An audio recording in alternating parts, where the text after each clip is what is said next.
First Corinthians chapter 12, the use of spiritual gifts. Now concerning spiritual gifts, brethren, I do not want you to be unaware. You know that when you were pagans, you were led astray to the mute idols, however you were led. Therefore, I make known to you that no one speaking by the Spirit of God says Jesus is accursed, and no one can say Jesus is Lord, except by the Holy Spirit. Now, there are varieties of gifts, but the same Spirit, and there are varieties of ministries, and the same Lord. There are varieties of effects, but the same God who works all things in all persons. But to each one is given the manifestation of the Spirit for the common good.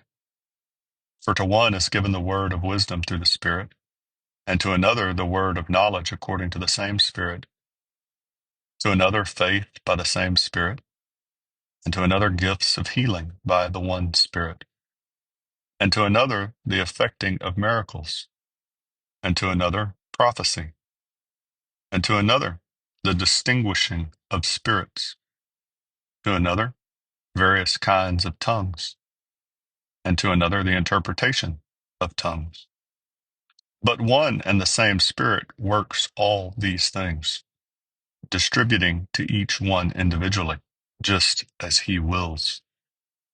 For even as the body is one, and yet has many members, and all the members of the body, though they are many, are one body, so also is Christ. For by one Spirit we were all baptized into one body, whether Jews or Greeks, whether slaves or free, and we were all made to drink of one Spirit. For the body is not one member, but many. If the foot says, because I am not a hand, I am not part of the body, it is not for this reason any the less a part of the body. And if the ear says, because I am not an eye, I am not a part of the body, it is not for this reason any the less a part of the body. If the whole body were an eye, where would the hearing be?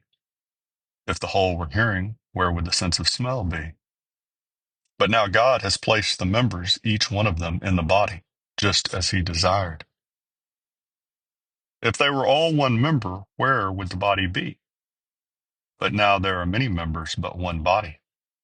And the eye cannot say to the hand, I have no need of you. Or again, the head to the feet, I have no need of you. On the contrary, it is much truer that the members of the body which seem to be weaker are necessary, and those members of the body which we deem less honorable, on these we bestow more abundant honor. And our less presentable members become much more presentable, whereas our more presentable members have no need of it.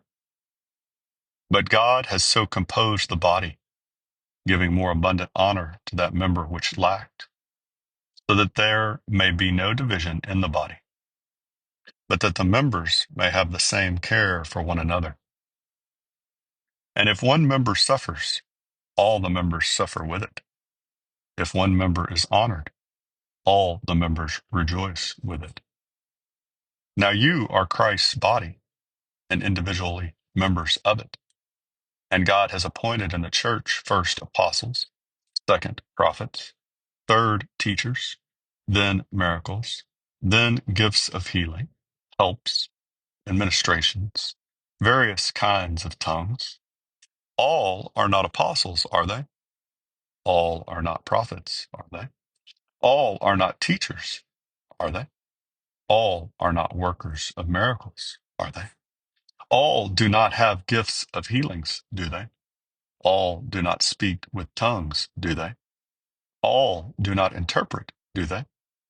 But earnestly desire the greater gifts. And I show you a still more excellent way.